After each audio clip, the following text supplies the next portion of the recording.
Hello, I'm Maya Bloomberg. Thank you for joining us for the Health Equity in the Context of New and Emerging Therapies for Hemophilia. This initiative is supported by an education grant from Novo Nordisk Incorporated. This is the second of two CMEO snacks in this series. Today, we will be taking a deeper dive into racial and ethnic disparities in the context of new and emerging treatments in hemophilia. Again, I'm Maya Bloomberg. I'm a hematology nurse practitioner specializing in congenital bleeding disorders and sickle cell. And for the last 10 years, I've been the adult nurse coordinator at the University of Miami Hemophilia Treatment Center. I'm very pleased to be joined today by Dr. Tammy Crisenteri Singleton, who I will ask to introduce herself. Welcome, Dr. Singleton. Absolutely. It's a pleasure to be here. I think that talking about this incredibly important subject matter is an honor. So again, I'm Tammy Singleton. I'm a pediatric hematologist by training, but for many years, I've had the pleasure and the opportunity to treat both children and adults living with rare bleeding and clotting disorders in the community. I'm currently the Chief Science Officer at the American Thrombosis and Hemostasis Network, ATHN. I also continue to see patients within our community at the Oxner Clinic Foundation in New Orleans, Louisiana. Awesome. Very happy to have you here. Absolutely. Here is our learning objective for today's program. After participating in this activity, learners should be able to implement strategies to help achieve racial and ethnic equity in the care of patients with hemophilia. Now, to set the stage for our discussion, I'd like to briefly review just how far we've come in terms of therapies. Factor replacement therapy has been the standard of care approach to managing hemophilia for decades. However, we didn't have our first factor concentrate until 1968. Prior to this, life expectancy for hemophilia was pretty grim since they really relied on blood transfusions. Then in the 1950s and 60s, we had fresh frozen plasma transfusions. However, these contained insufficient amounts of factor to really effectively control the severe bleeding. In 1965, cryoprecipitate was discovered and contained that concentrated clotting pathways, which paved the way for more effective treatment options. And we know the 80s is kind of what began that bad blood era. However, what came of this was the viral inactivation, which ensured safety of the blood products, and also the creation of our first recombinant factor products in the 90s. We then had our extended half-life, with the first one being introduced in 2014, which offered higher troughs with somewhat less frequent infusions. We then had emicizumab, which is a factor VIII mimetic, which was first approved in 2017 for our inhibitor patients, and then had an expanded approval for non-inhibitors, and was the first subcutaneous prophylaxis treatment for hemophilia A. And there are several other rebalancing agents in the pipeline that seek to increase that thrombin production for bleed protection. Lastly, we have gene therapy, where a single infusion offers the potential of converting somebody from severe hemophilia to mild and ideally get them off of prophylaxis. Now, our challenge really is to ensure that all patients, regardless of race and ethnicity and socioeconomic status, will be able to benefit from these advances. So, Dr. Singleton, let's talk about some of the disparities in hemophilia care and ways that we can address them. Absolutely. So, in looking at that timeline, we've had incredible progress within the hemophilia community in terms of treatment. It's incredibly fascinating, especially over the past 10 years, to be a witness to all of that advancement and to understand the impact that it's really had on this community. But to your point, Maya, there's still some significant issues. And we're here today to talk a little bit about what some of those issues are, and disparities in terms of what happens between different groups of patients is incredibly important for us to highlight. So let's take a look in terms of some of those disparities in hemophilia care when we're talking about non-Hispanic, Black patients, minority patients versus some of our white patients within the community. So take a look at this. So non-Hispanic Black patients are less likely to receive prophylaxis, less likely to receive home therapy than white patients. And I saw some of this firsthand in hemophilia care, almost sort of scratching my head, trying to figure out, well, why do we have this disparity?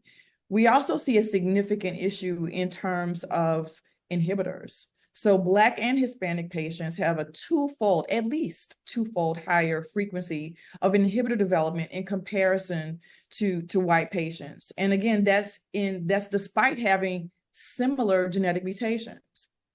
We also know from previous studies that there are similar levels in terms of adherence to treatments across patient groups.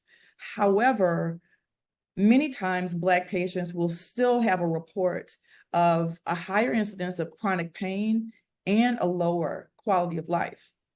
So really, really interesting, right? That disparity.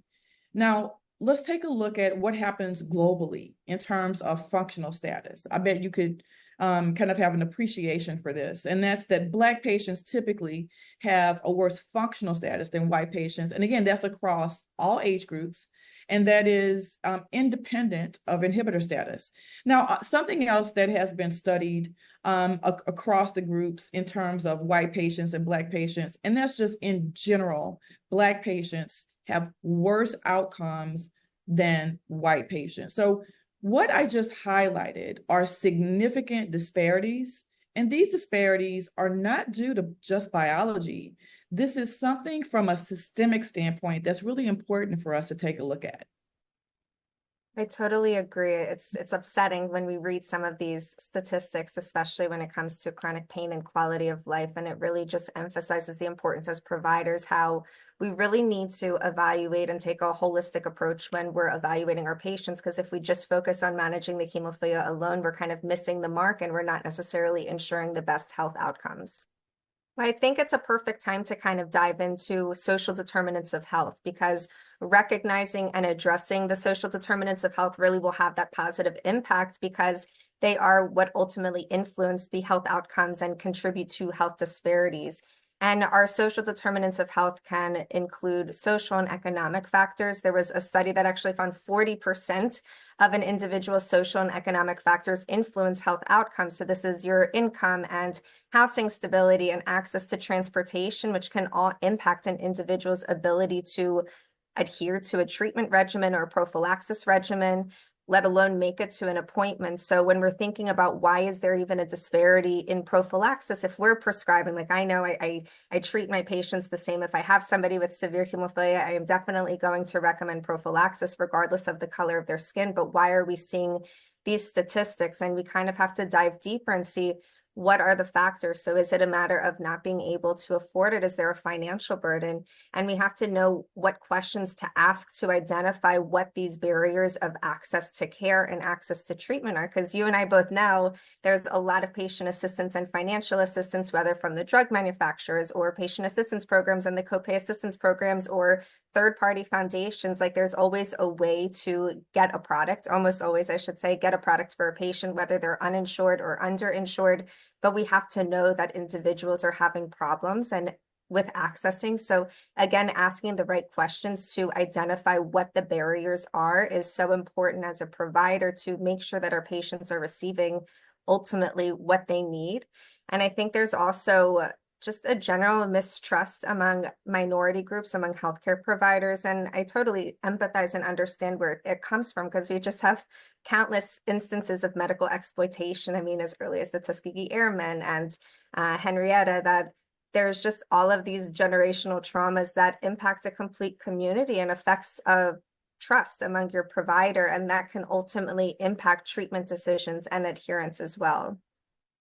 Yeah, I think that you kind of really hit the nail on the head when you highlighted asking the right questions, right? It's asking the why. Like, why is this actually happening? I mean, when you have the provider patient relationship, a patient is not going to come in and say, you know, I don't really trust you. But I think we have to have some sensitivity and understanding that that is an issue. And to your point, it is an issue because of a lot of things that have happened in the past, generational things that are passed forward, just sort of maybe a natural imbalance because of the relationships between racial groups, even within our society. Just recognizing that when you have something so intimate, if you will, and when you're in a position where you're incredibly vulnerable, when you're seeking care, that it's important to recognize that maybe we don't have the automatic trust that we would like to have between patients and provider, and maybe having a focus on that. Highlighting one more thing too, Maya, I think that's really important, is asking the why and really trying to find out and identify specific issues. People are not necessarily monolithic and within a racial group or society. So we want to find out as individuals, well, what's the real issue? So is the real issue that with your position or your job, you don't have time to come in all the time, so it's difficult to establish that relationship, right? So there are a lot of things that can contribute. And as a provider too, implicit bias is something that can definitely impact subconsciously how we carry out care and the type of conversations that we have. And as a reminder, implicit bias is that automatic type of reaction we have towards other people, and these attitudes and stereotypes can negatively impact our understanding, actions, and decision making. So it just highlights, as providers, we really need to self-reflect, because as you said, these disparities are not due to biology. It's due to the systemic racism that our country was founded on. And we just need to reflect on ourselves and see how these biases can potentially impact how we're having conversations and making decisions, et cetera. And I think when we're having conversations with patients, there's like this new wave of trauma-informed care, because we all have different traumas, just vicarious traumas, just seeing what's on the news or hearing stories of other people. There's so many things that impact how a person functions, that the new wave of trauma-informed care, I think, is so important when we're trying to just make sure our patients are getting what they need. Absolutely. And it completely highlights some of the things that we've already discussed, like where it sort of makes sense, like with some of the disparities. Some of the issues with inhibitor development and how that's higher in Black and Hispanic communities.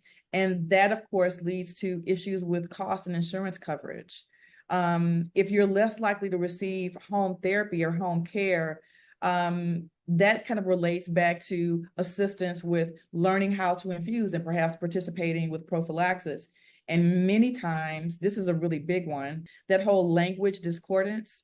Even if you're speaking the same language, sometimes in terms of communication and understanding, if from a cultural standpoint, you need someone to be really direct, or you're accustomed to someone being really direct in order to really understand and appreciate something, and there's a gap with that, that could be a pretty significant issue. So I think it really highlights how all of these things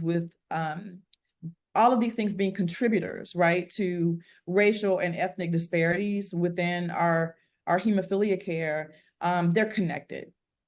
And then when we're talking about just with the evolving hemophilia landscape and all the advent of these new novel therapies in the pipeline, it creates another level of complexity when it comes to treating our patients. And this is where shared decision-making really plays a part, because we don't have any evidence-based best treatment option. So it leaves patient preference really weighing in, and not just patient preference. Again, we have to think of their entire support system, where they live, what they have access to, because say you have somebody who lives really far away from a hemophilia treatment center and they don't know how to self-infuse, then maybe doing a novel therapy, which is a subcutaneous injection, might be more appropriate.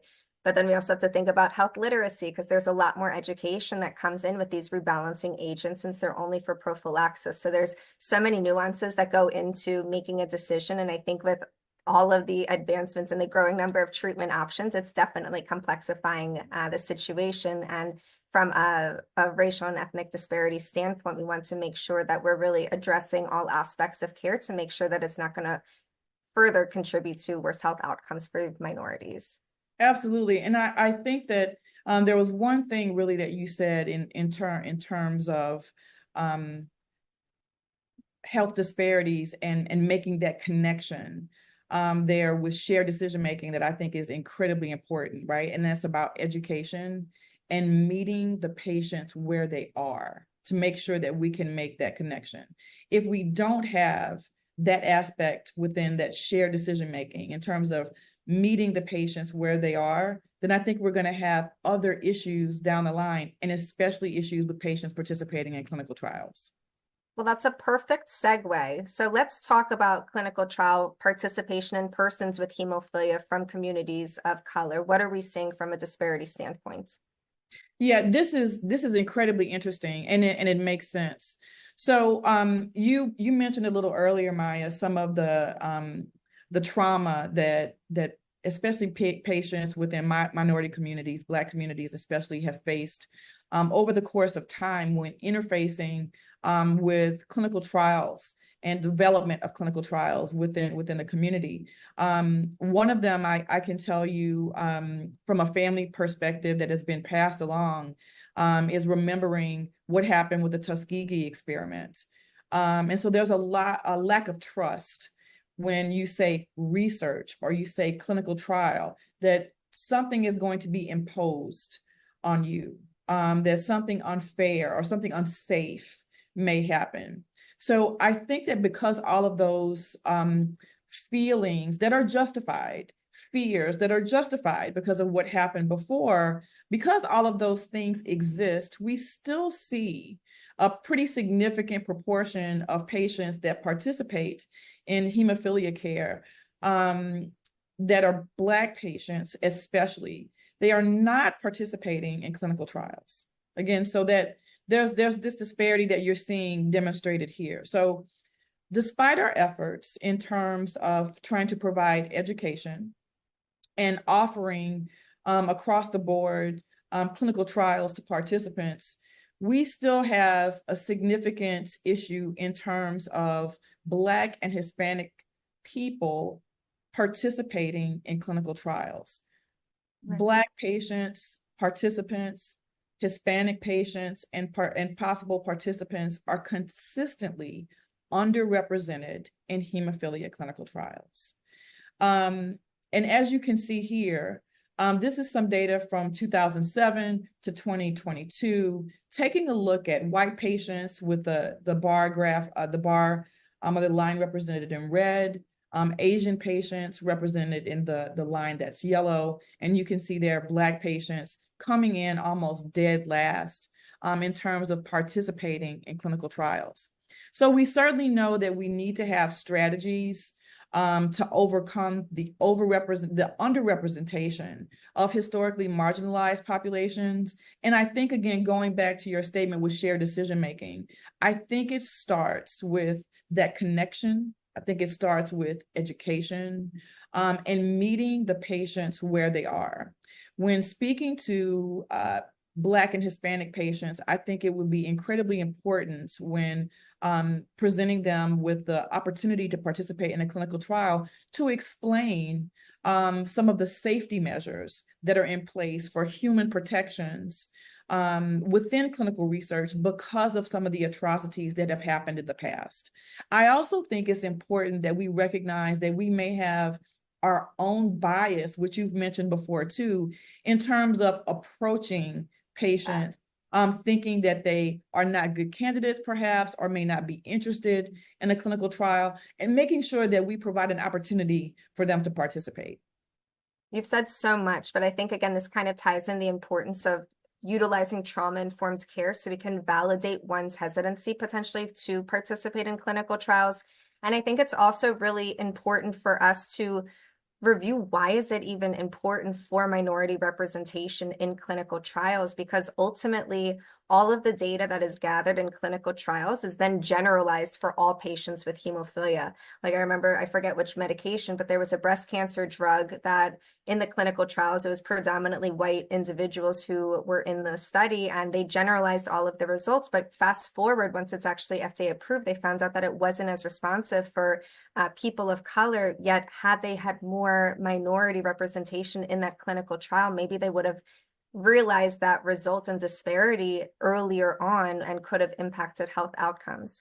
You mentioned how we now have a lot of stuff in place because of those instances of medical exploitation. We have the IRB, which really reads through the entire study design with a fine-tooth comb to ensure safety. And when I talk to patients about what the process is to enroll in a clinical trial, the first thing I emphasize is that it's completely voluntary from start to finish. Like if you stub your toe and you decide you want to leave, you can discontinue at any time. And then I also, before they ever get the informed consent, I always warn them, this is a very lengthy document. There's going to be a section talking about the risks, and it might be very intimidating when you read it. But the point is we want to be extremely transparent with everything. And most of the time we do know what the risks are. And because of that, it's kind of weaved into the study design different labs and diagnostics, so we have a better chance of identifying it early before it ever got to a point of negatively impacting your health. So we all know minority representation is so important when it comes to clinical trials, but I think utilizing some of those strategies and just having more meaningful conversations and getting curious for what the hesitation is just different strategies we can do to try to encourage more involvement. I think it's incredibly important when we think about minority populations, Black patients, Hispanic patients, and clinical trials. As you were mentioning, to highlight the safety measures that are in place, but I also think it's incredibly important to go back and think about some of those disparities and reasons for those disparities that we mentioned before, in making sure that patients from minority groups actually have an opportunity to participate, considering some of the challenges that may be associated with coming back for the follow-up visits, right.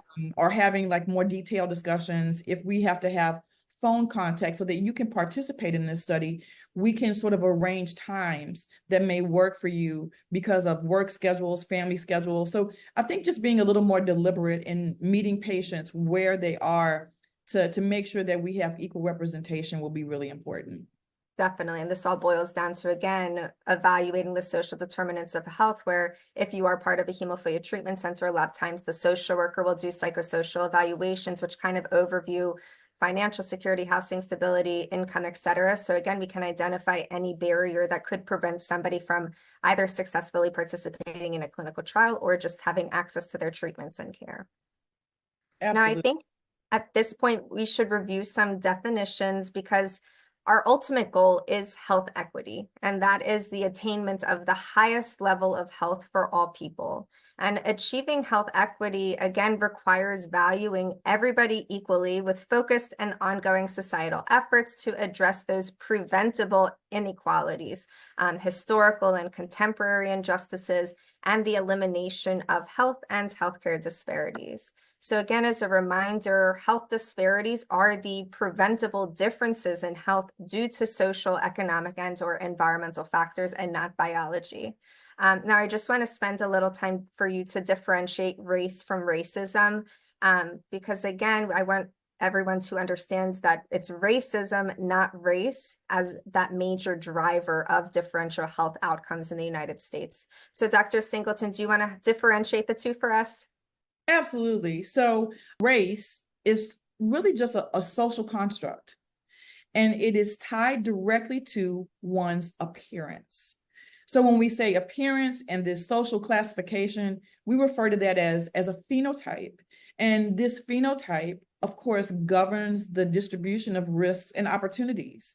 I want to just share something really quickly. When I was young and we talked about race in my family, as you can see with these sort of beautiful children standing here, I couldn't understand race as this social construct. You know, I went, okay, well, you're peach and you're brown and you're light brown and you're a lighter shade of peach.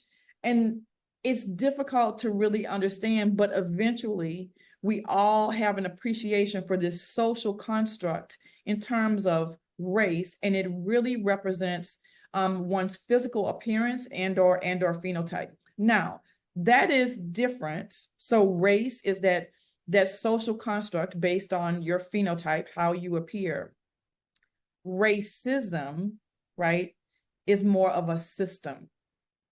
Racism is when we have a social structuring in terms of opportunities, assigning value based on how a person appears, the social interpretation of looks or how someone appears, advantages or unfairly disadvantages for individuals and communities, again, based on appearance. So it's more of a system and not just the assignment that we have from a societal standpoint of how someone appears. It's the unfair advantages and with individuals and communities that are associated with that. So our whole society is based on, or can be based on, this system of structuring. So racism, not race, is the major driver of differential health outcomes in the US. I just want to say that one more time, right? So it's the racism, not race. That's the majority driver, again, of these differences in terms of health outcomes that we're talking about today.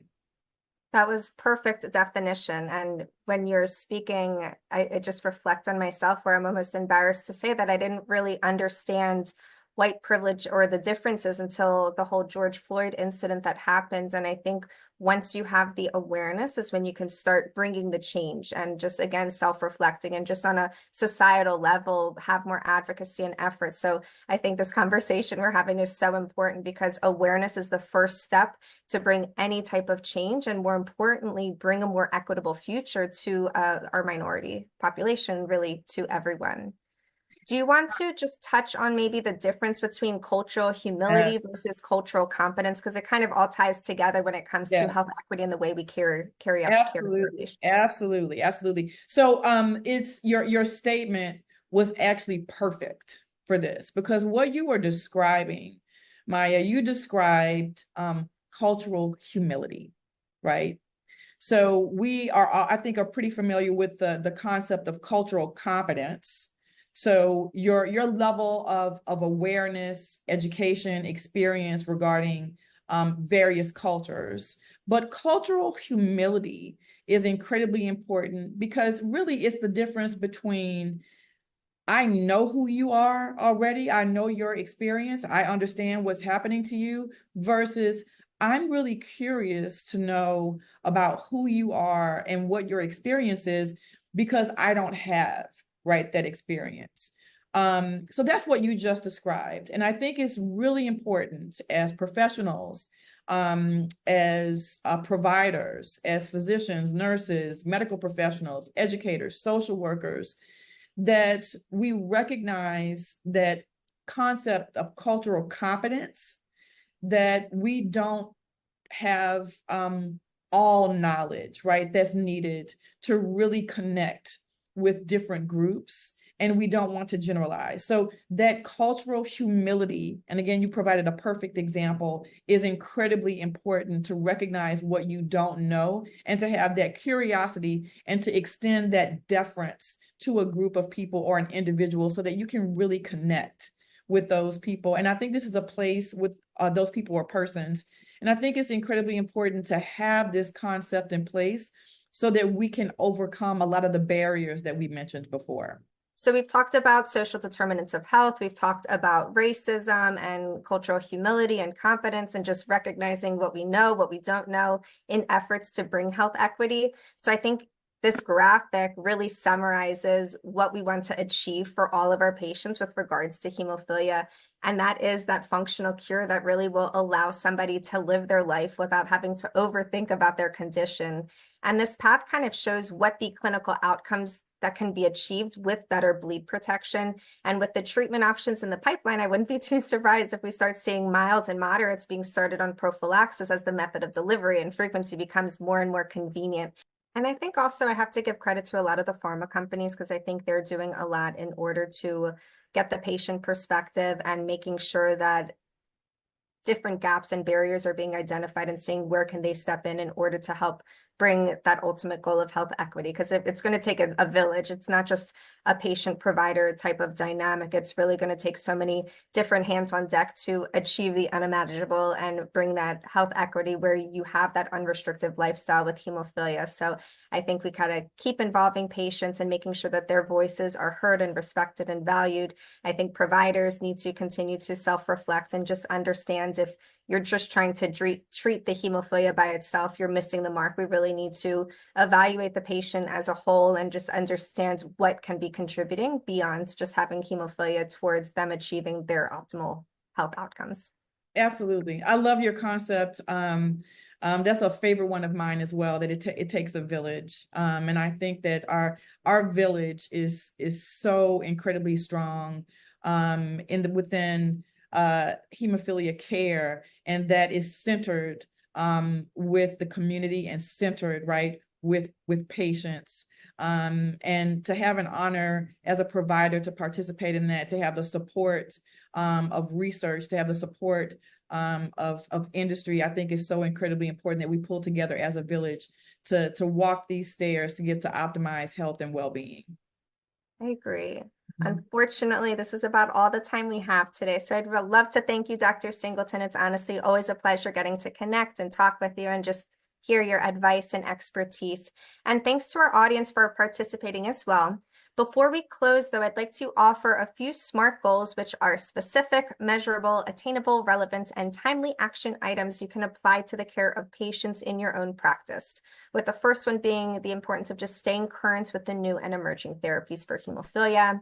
You want to recognize the significant disparities that persist in hemophilia care and take steps to overcome them. Assess and address social determinants of health. And lastly, engage patients and families in shared decision-making while also considering the social determinants of health. And thank you.